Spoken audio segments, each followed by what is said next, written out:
Okay, so today I am going to show you guys how to do what's called Japanese bookbinding. So there's a few tools that you'll need before you get started. The first tool that you're going to need, or something similar to this if you can't find one of these, this is called a screw hole punch. So essentially how it works, let's see, I have a scrap, here's a scrap of paper here. I'll just use this regular paper. So how it works is, this is kind of like a little sharp end. So if I go like this and push down, it punches a hole in the sheet of paper. So it's quite handy. I just bought it on eBay. It wasn't expensive, like maybe €3 or €4 or something like that. It came, you can see here, with different sized, you know, there's teeny tiny one. Oh, that's even smaller actually. You know, different sized ones. But that's the one that makes a hole that size. I'm going to go with that.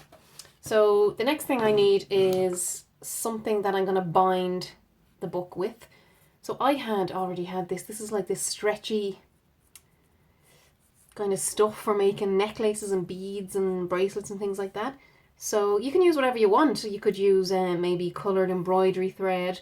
Go to your haberdashery shop, or if there's a shop that makes sells stuff for making beads and jewellery, you can get some really nice actually leather, thin strips of leather kind of like this. That's quite nice.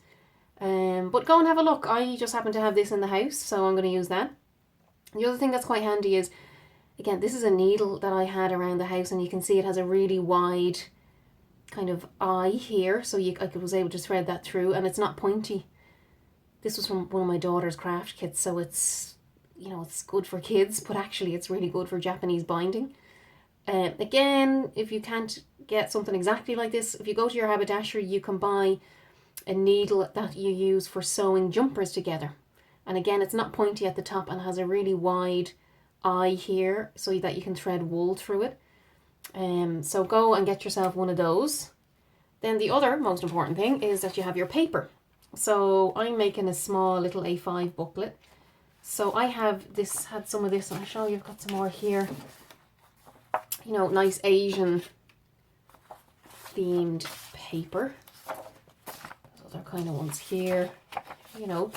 So I trimmed it down to the right size, and I'm gonna make the cover like this, and then the back is slightly different, and then inside it's this nice, I had nice just cream regular kind of paper. Now the next thing is I have this is just regular 80-gram photocopy paper, the same size, it's A5. So for this type of binding we need 4 holes along the side. Okay, so I'm going to use this cheap paper as my template. So what I'm going to do is fold it in half, quarters, and then eighths. Okay, so that will give me the lines where the holes are going to go. Okay, so I'll just flatten that out now with a pencil. Let's see. So I might put the holes maybe 1 centimeter from the edge. So I'll just mark 1 centimeter there, and then 1 centimeter there. And I can do what I like to this sheet. I can mark it or whatever, because it's not going to form part of my book. It's just there as a template. Be very careful. Oops. Okay. Okay, that's not bad. So I need a hole. I need one here, one here, one there, one there. Is that right? Slightly off.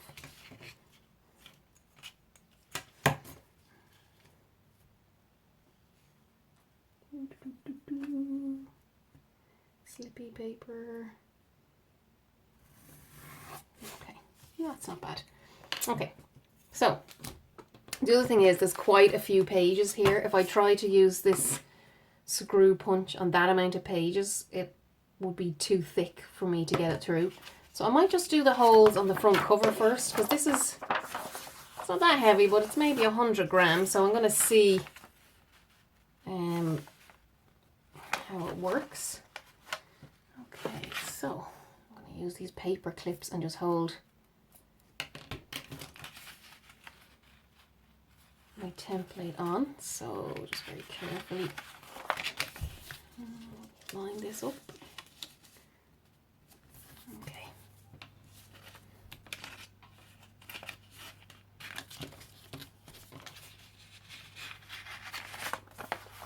Okay, that's not bad. So let's give it a go. I don't know if you guys can see that. There's a line down the side at 1 centimeter. Let's go in a little bit.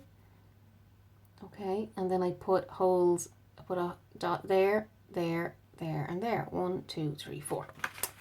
Okay. Okay, so let's go. 1,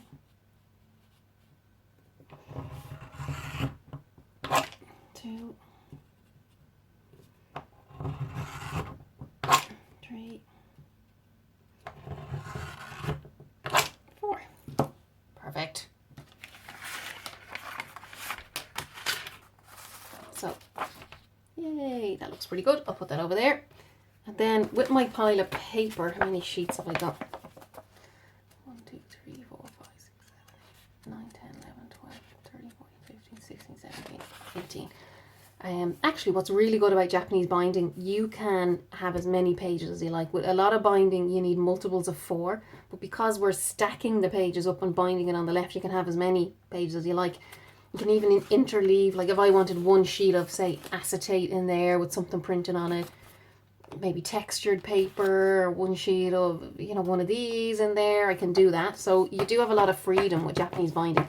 Plus, if for some reason suddenly I had to take one page out, I can undo the binding, take that page out if I want, or add more pages in. So it's a pretty good system. So I'm going to do maybe 3 or 4 pages at a time. And again, we do the same thing. This is our template.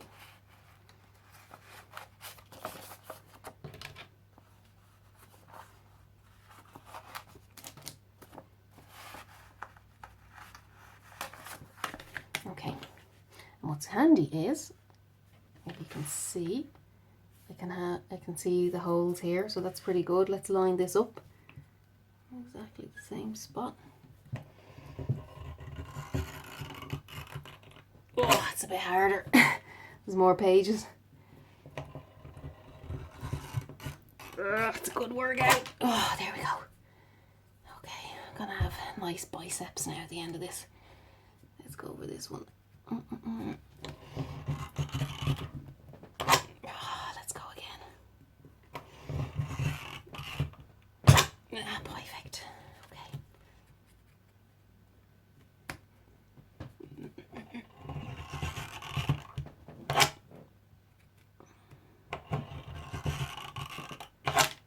Okay, last one. Let's go again. Okay. Whew. I don't need to pay for a gym now. Okay, so I'm gonna just show you guys. So we have our 4 here. Let's go. Fingers crossed they line up. Yeah, they do. Hooray! Woohoo! Let's put them there. Okay. Okay, so I did that same process for all of the pages. And you'll see those little holes punched all the way through, front and back. They're not perfect, but they're pretty good. They'll do. So the next thing then is the actual binding part. So I'm going to start by just dividing the amount of pages roughly in half. Okay, and we'll start here. So with the needle, you will go into, if I call this hole 1, 2, 3, and 4. So I'll go in to hole 2. Okay, and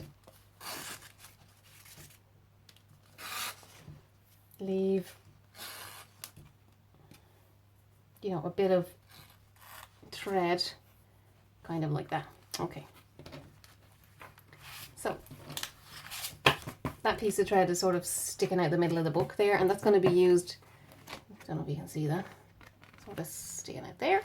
That's going to be used at the end. We're going to tie it together with that. So the first thing I'm going to do is go around the outside of the book. So I bring the binding around and go back through hole number 2. And I make a loop. Okay. Then I come down into hole number 3.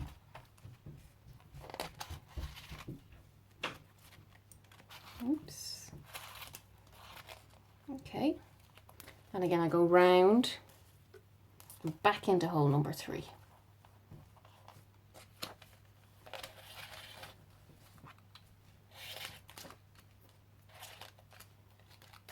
Okay. Then I go down into hole number 4.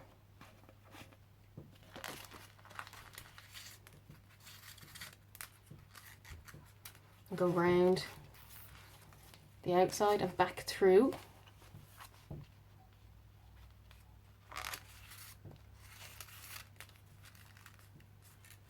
Oops, kind of made a little loop there. Didn't want to do that. Let's fix that.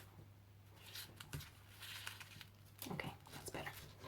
Then what I'm going to do is this bit where I come down the bottom here and back up into the 4th hole.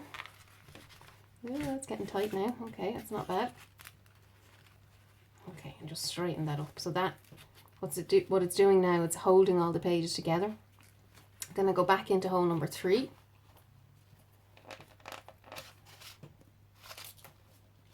Okay.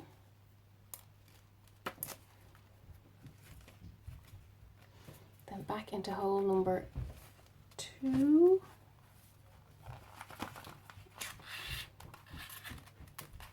Okay, then into hole number 1. You can sort of see a pattern happening here. Okay, in hole number 1, I'm going to come around.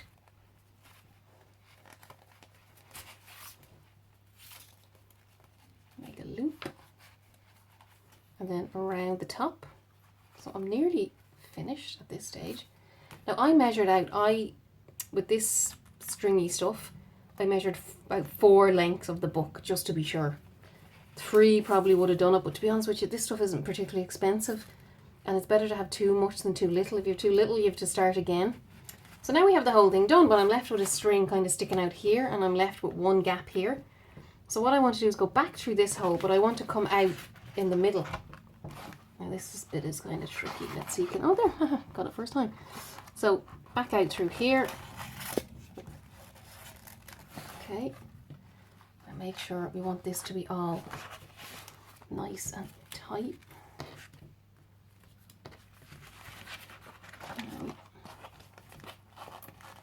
Okay, so see the way I pulled it all, not too tight. Okay, let's go in the center here. And at this stage, where's my, I'll just trim that a little bit. I'll have to trim it again, it'll still be too long. So now inside here, I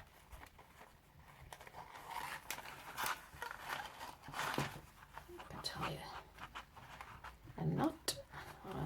Probably a single one probably would have done, but sure, I'll go for a double one. And then, okay, yay! Then just sort of straighten these. That is quite nice and pretty. I'm really happy with that. And all the pages are nicely bound together. Now do remember with this binding, I measured a centimetre in from the edge. If you're binding pages that have information on them, you'd want to leave another centimetre. You can see actually how tightly bound it is. So you don't want the information to get lost in here, so leave at least another centimetre. So 2 centimetres here before your information starts. And there you go, and your very own Japanese bound little book.